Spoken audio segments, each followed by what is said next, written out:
Hey guys, Shadow here and welcome to another Dauntless video.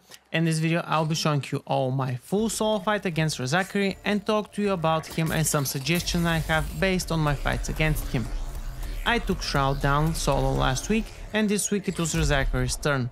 Before I forget, if you guys want to learn more about Rezakiri and his abilities, then look forward to my upcoming abilities guide on him.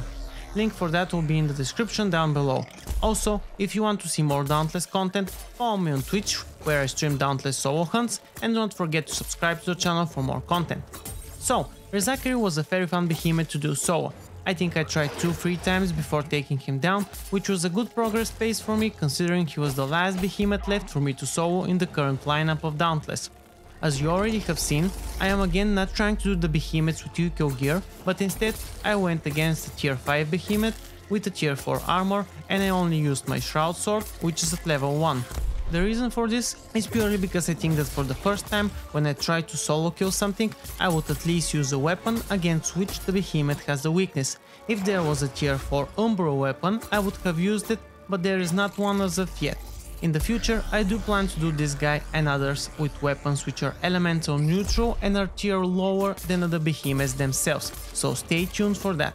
Now, Rezakiri for me was more fun and harder than Shroud. Most people find them the other way around, but it may also be my fault because I was not concentrated a lot. I did kill Shroud from my first solo try and without a lifesteal weapon, which might be the reason why I was more careful against him rather than Rezakiri. This is something that I have noticed with my playstyle and other people's.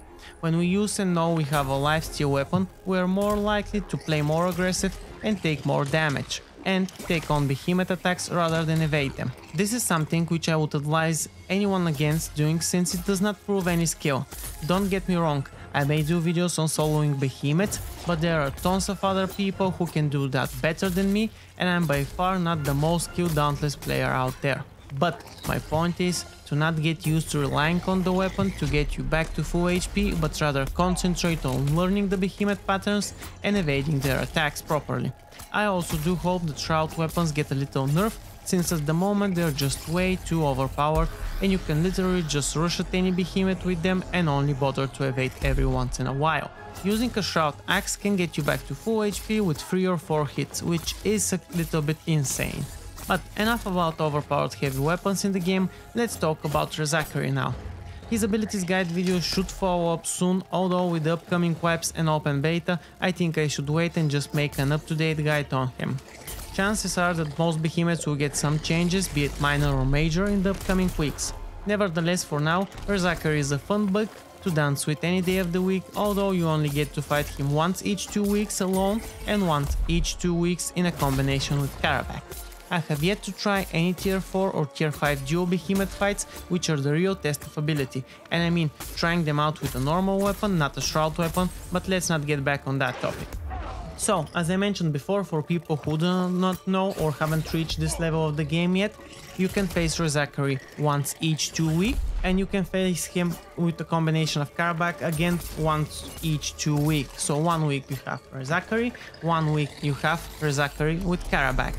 The other way around is 1 week you have Rezakiri and on the other side you have Shroud with Helion, and the next week you have Rezakiri with Karabakh and Shroud is solo again.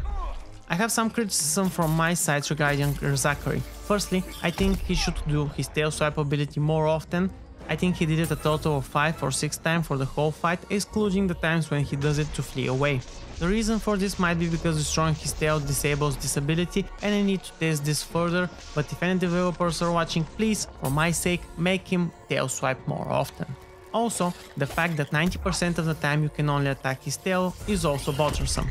I got improvement would be to add an attack which can be boop and in turn give you time to damage his other parts.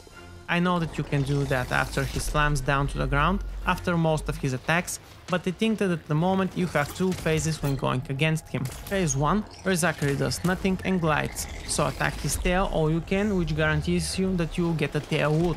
And phase 2, Rezakiri has down an attack, which will be followed by a slam or him going down to the ground, so go sprint to him and try to do some damage and pray that until the end of the fight you will be able to destroy another part of his body. Luckily for me, I was able to destroy I think 3 or 4 of his body parts in this fight. Adding the boop attack will again add more versatility and possibility to not solely focus on his tail all the time, but on other parts as well, just like Pangar and Embermane. Well, more like Pangar, because I do not want Rezakiri to become like Embermane and to be 90% of the time charging or doing something and waiting for you to boop him, so that you can actually deal damage to him at all, which will prolong the fights for ages. Anyways, I really enjoy all of his laser attacks. I get hit by them often, but they are so enjoyable to watch and to try to evade. At the start, they may seem simple, but the more complex versions later on in the fight definitely win me over. Especially when you get stuck in a force field and he stacks 3 different laser attacks on you one after another. Just priceless for evading the multiple projectile ability, also wins points for being an awesome ability to deal with when stuck in a force field. I found it hard to determine when he's in his elemental stage and when he's in rage stage. Honestly, that might just be me not paying too much attention, but the fact is that I have not fought against him that much. I will definitely look over all the footage and fight him a couple times more, so that I can better distinguish both stages and what changes they cause to his abilities. This reminds me another idea to put out: add debuffs or negative effects to both Radiant and Umbral attacks. For people who are not familiar, Rezakiri deals normal plus Radiant damage, and Shroud deals normal plus Umbral damage. Although they deal those types of damage, there are no side effects to them like the other types of elemental attacks. Blaze damage adds a damage over time effect, shock damage adds a debuff which disables your portions and items as well as all of your actions using the E button. You have different debuffs for the frost damage and different debuffs for the bleed damage. My idea is to have Radiant and Umbral elemental attacks combine 2 effects from other element types. For example, Umbral will combine the negative effects of Blaze and Bleed, while Radiant can combine the effects of Shock and Frost. The other thing is that maybe they have planned other debuffs or negative effects to be added to these elements, but they are still not implemented in the game, so it would be interesting to see what happens in the future. Again guys, these are just my speculations and suggestions, which might or might not improve the gameplay or give more diversity. For me, it sounds like a good idea for those suggestions to be tried out, because I don't think that elemental strengths, weaknesses and damage types were added to the game purely for giving variety to the weapons and armor you use against them. Anyways, this is everything that I wanted to share with you for this video. Remember to thumbs it up if you liked it, or thumbs it down if you didn't. Drop a comment down below, your criticism and opinion does matter. Share the video as you see fit, and do not forget to subscribe for more content like this. Now, just grab a drink and enjoy the rest of this fight.